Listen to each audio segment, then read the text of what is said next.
país que se vacía de chupetes, con la mitad de nacimientos que a mediados de los años 70, hay algo de lo que Esther Vivas siente que estamos llenos a rebosar.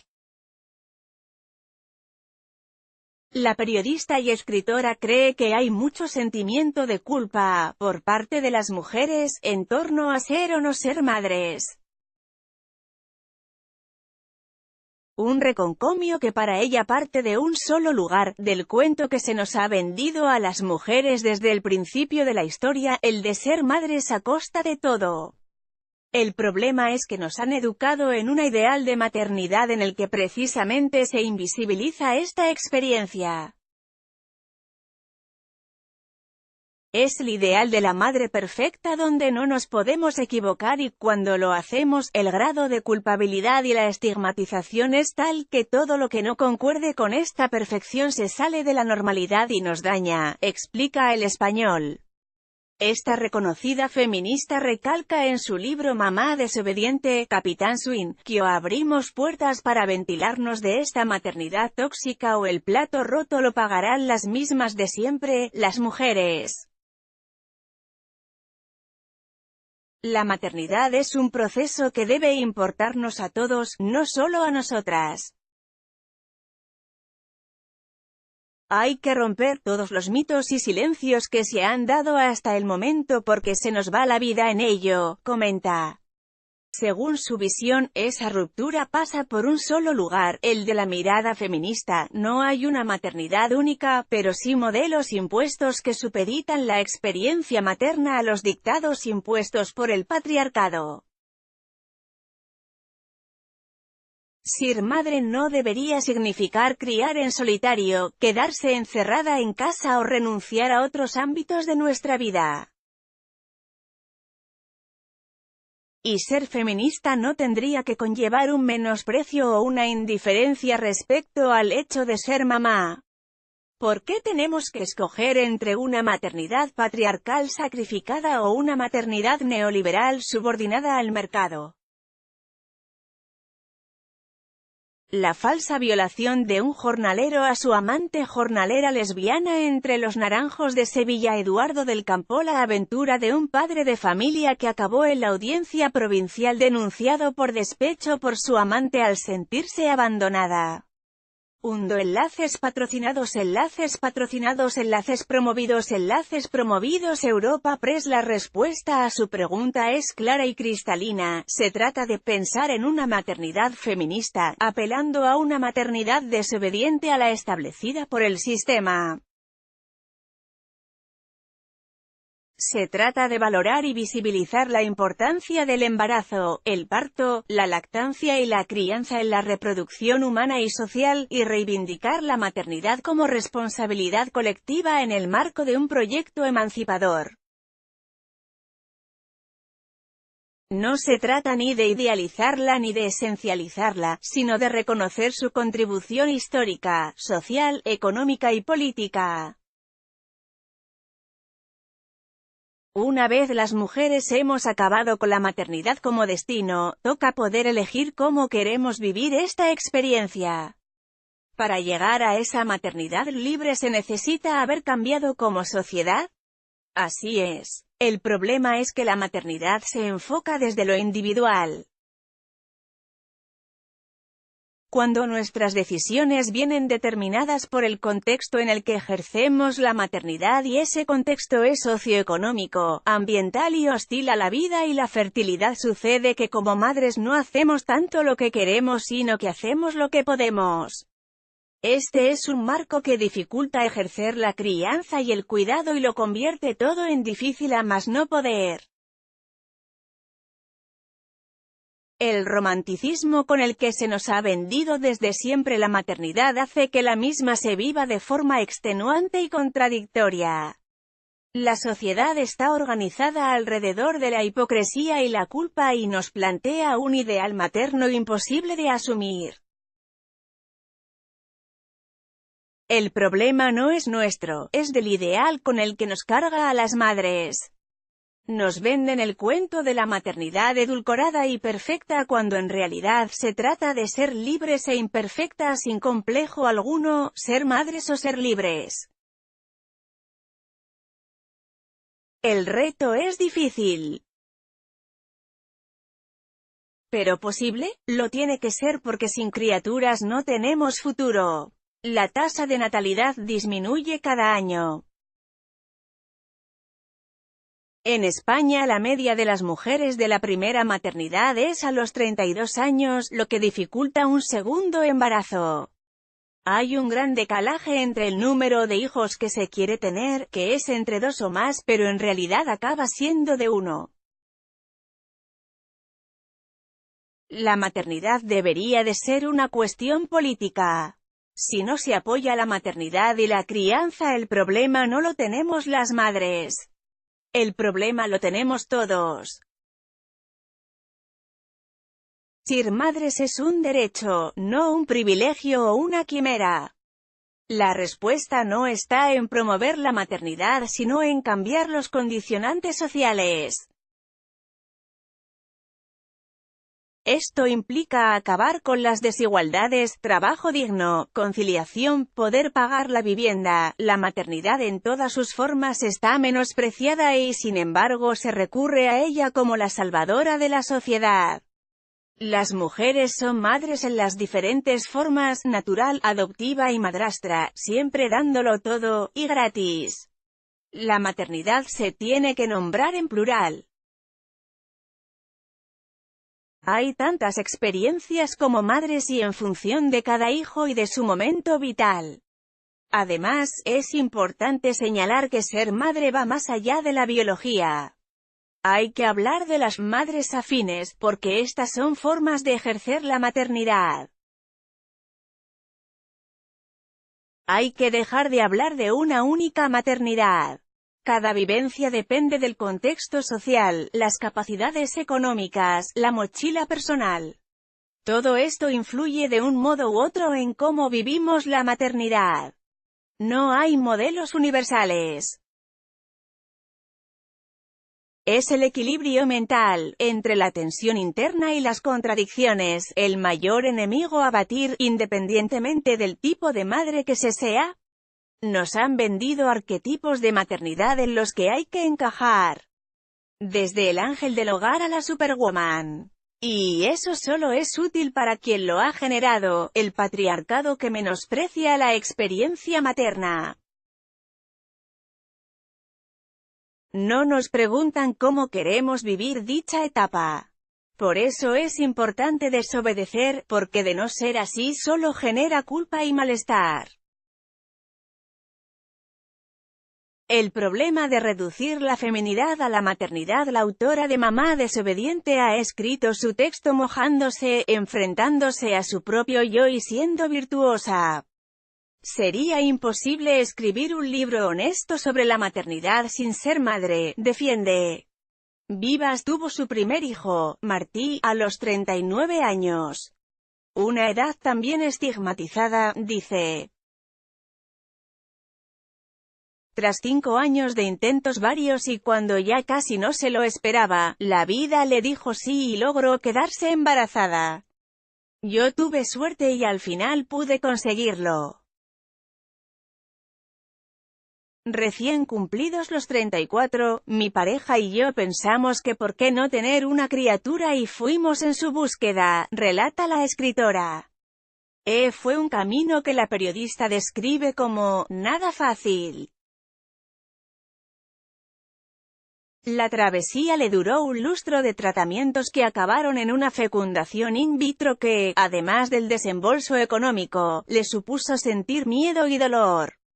Someterse a estos tratamientos no es fácil. En mi caso se sumaba el ser reacia a los métodos farmacológicos, al dolor, el malestar emocional, el sentimiento de fracaso, la incertidumbre.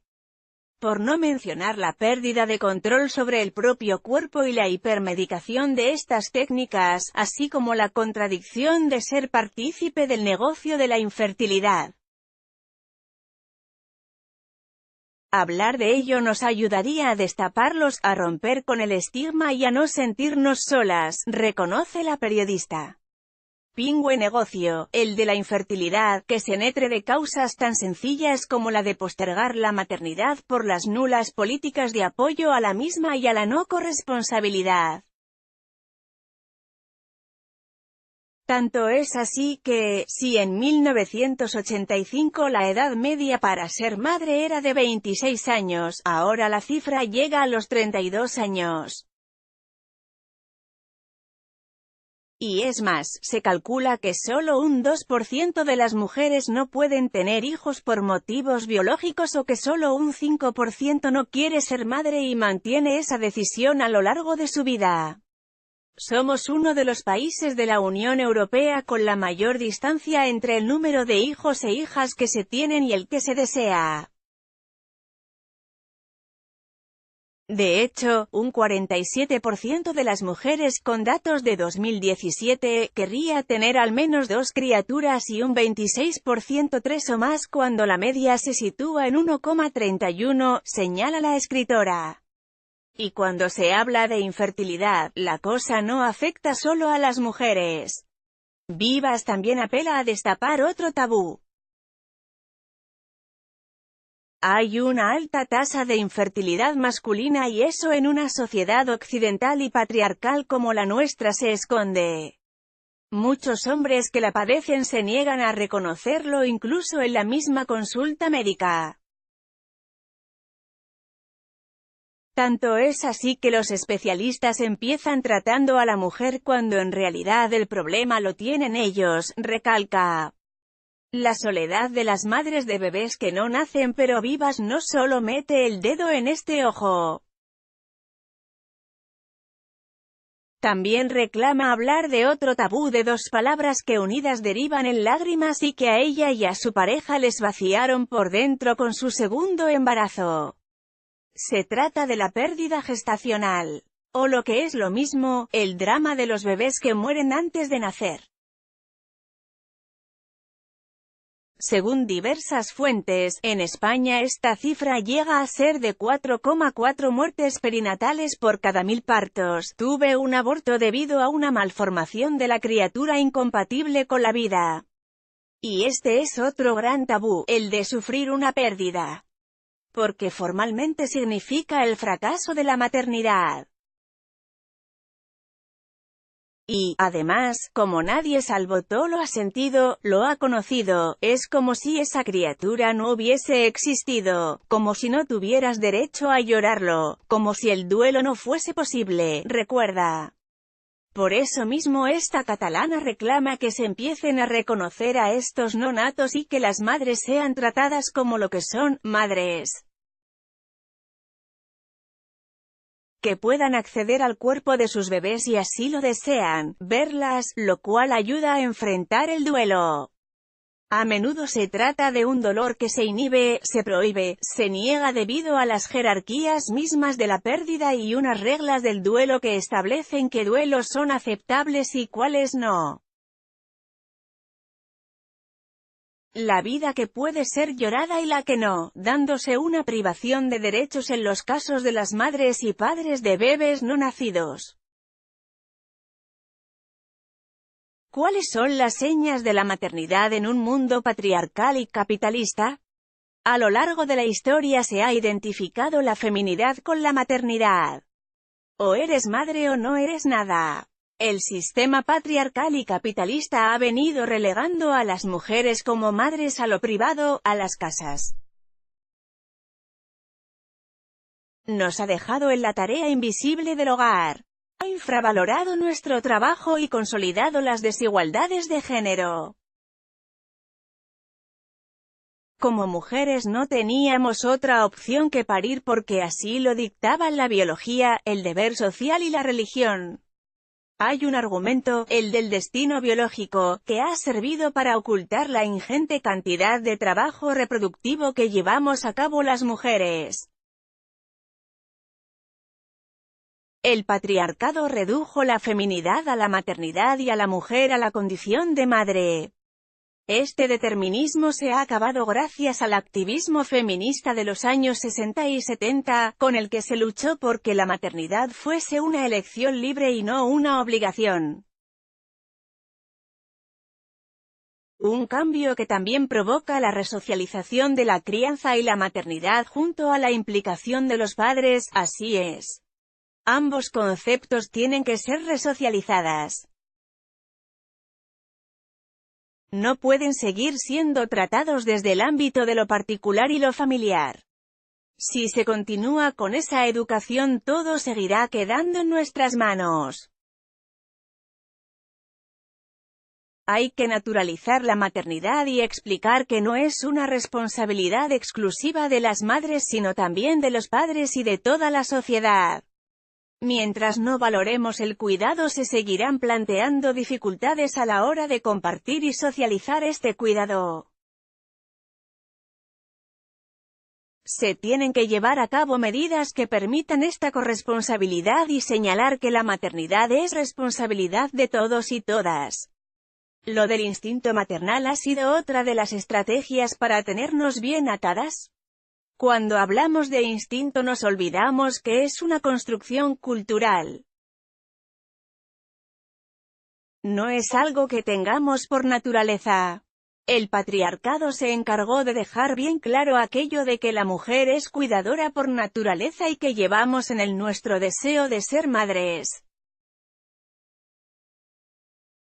Por suerte, las feministas hemos desmentido el engaño. Las mujeres podemos escoger si queremos ser madres o no. Reproducirse es un imperativo de la especie, no del individuo. Del mismo modo que es reduccionista acotar feminidad a maternidad, lo es también lo contrario. Ser mujer y ser madre no tienen por qué coincidir, pero tampoco son disociables. El ejercicio de la maternidad significa la articulación de un cuerpo en una cultura. Ni es puramente natural ni solamente cultural, sino que compromete lo uno con lo otro. También habla del hecho de ver el parto como trámite y no como etapa importante en el embarazo. Es el gran ausente. Esto se explica con el tabú de la sexualidad que implica que las mujeres menstruamos. Todo se esconde. Parece que el parto es un simple trámite cuando parir es un momento muy crucial tanto en nuestras vidas como en la de nuestras criaturas. Un momento que se nos ha robado y ha sido medicamentalizado. Tenemos que dejar de ver este momento desde el punto de vista médico y social, que es tratado casi como una enfermedad para ser conscientes de lo que es y donde haya capacidad de decisión. Las madres en estos momentos no contamos porque lo que cuenta es el riesgo del bebé. Se nos hace creer que no estamos preparadas para dar a luz, que no podemos o no sabemos. Es la actitud paternalista que en muchos casos nos inhibe como parturientas, y donde la estrategia del miedo hace mella. Un miedo que una vez más sirve de estrategia y de control al patriarcado. Y esa violencia obstetricia en la que las madres aparecemos como espectadoras y sufridoras hace que no demos a luz, sino que nos den a luz. Al secuestrarnos el parto nos quitan de golpe la capacidad de decidir. En los centros hospitalarios somos consideradas objetos pasivos, se nos infantiliza y no se nos informa. Es ahí cuando se da la violencia obstétrica, cesáreas, partos inducidos, sin necesidad, y en ese momento el miedo te paraliza. Y cuando nos paraliza otros son dueños de nosotras y por tanto son los que toman la decisión de llevar a cabo la manera de dar a luz. Los datos dicen que un 58% de las mujeres embarazadas en España tienen miedo a parir. El temor nos inmoviliza en un contexto de gran vulnerabilidad y nos lleva a aceptar protocolos médicos que, a pesar del dolor y el sufrimiento que nos generan, son percibidas como lo normal y lo deseable.